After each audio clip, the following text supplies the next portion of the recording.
Data shows that the gender gap or the difference between male and female voter turnout was first time reversed by 0.17% in 2019 Lok Sabha elections.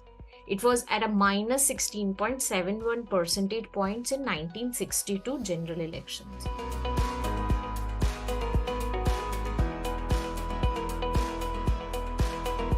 When I turned 18, and it's been a while, my father insisted me that I should get a voter's ID card. I was not very thrilled. IDs never have interesting photos on them. Mine was no exception.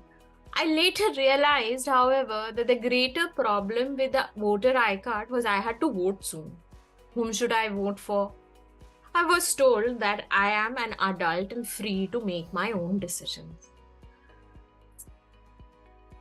But when it came to voting, what motivated me? The teenage me probably wanted to follow the bhed chal and vote for the winning person. However, today I realize that going with the tide can sometimes mean that you're going to be taken for a ride. And I also acknowledge the fact that what my parents handed me down was a privilege that many Indian women do not even have today. That is, the agency to make a choice for themselves. It's been a while since I have been making my own decisions, and through my work, I try to instill the awareness and belief in women on the importance of making their own independent, informed decisions. Voting for the national leaders is one such decision we make every 5 years.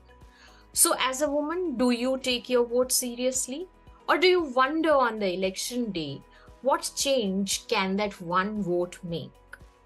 Here is what I have gathered about voting and women. For starters, I have learned that voting for a person just because of their gender is not the right thing to do. But it is one of the very important things to consider. Also, you and I will both agree that at the present day, the situation, it is impossible to be apolitical anymore. Whether we talk about class, gender, religious, or political or electoral politics. As women, we know that things will not change for the better unless we elect the right people in decision making positions. Over the years, there has been a greater political participation by women in terms of decision making at home. More women are participating in public life, whether there is in our RWA or the Lok Sabha election. Here's some data for you. Data shows that the gender gap or the difference between male and female voter turnout was first time reversed by 0.17% in 2019 Lok Sabha elections. It was at a minus 16.71 percentage points in 1962 general elections. So this means that women in India are casting their ballots more frequently in greater numbers. This is a remarkable turn of events for a country like ours, which is conservative and patriarchal. So here's some more numbers. Out of the 716 women candidates who contested the Lok Sabha election in 2019, 78 were elected, which is at 14% of the House, the highest since independence. So we can say that women have become more politically aware, not about the electoral politics, but participation in the electoral process as well. They're also taking up politics as a serious career choice to be the change makers.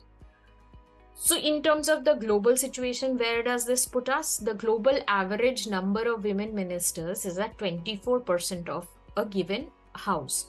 So while it was a good beginning in 2019 Lok Sabha elections, we are far away from the average, and that explains why women's voice still need to improve in the overall pictures.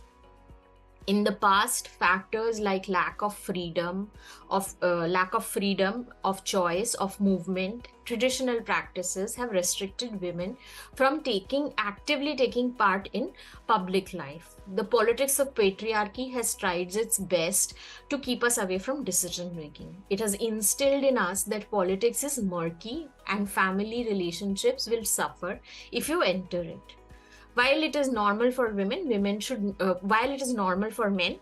not enter it. The respectable women from respectable families, even more so. But there has been a silent revolution going on in terms of the women who are turning up to vote every year.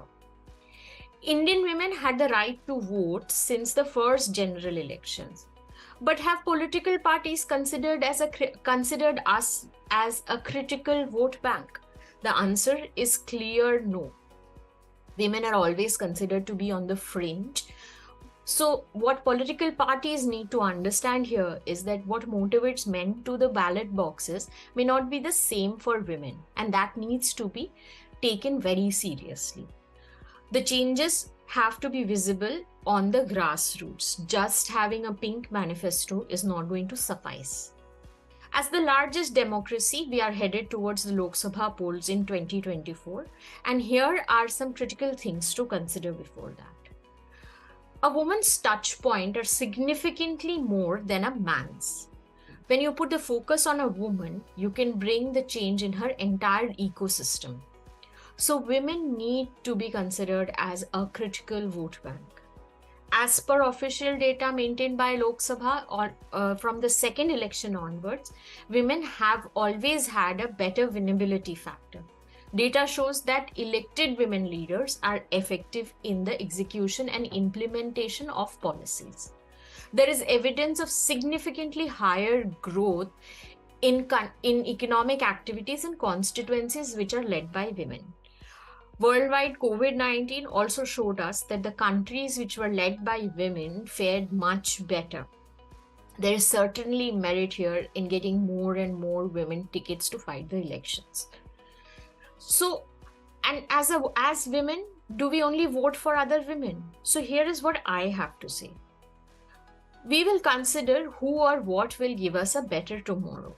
Who will give us better basic amenities without hassle, who will give us reproductive and maternal care, who will provide us cleaner air to breathe, who will make our roads safer for our girls to walk on, who will help us hand a more livable planet to our children.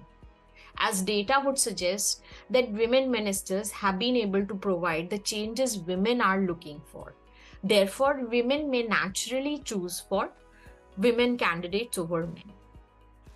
With every passing year, women are turning up in greater numbers to vote, and 2024 should pave for more women to come out and vote. They're not going to be happy with freebies alone and will ask questions about representation, greater economic ownership, rights to assets, financial inclusion, greater maternity benefits, stringent punishments to people who commit crime against women. Representation matters, and seeing more and more women as leaders is going to motivate women to turn up in greater numbers to vote. We are at a crossroads where we need to take up matters that concern our future into our hands very seriously. So take your one vote very seriously.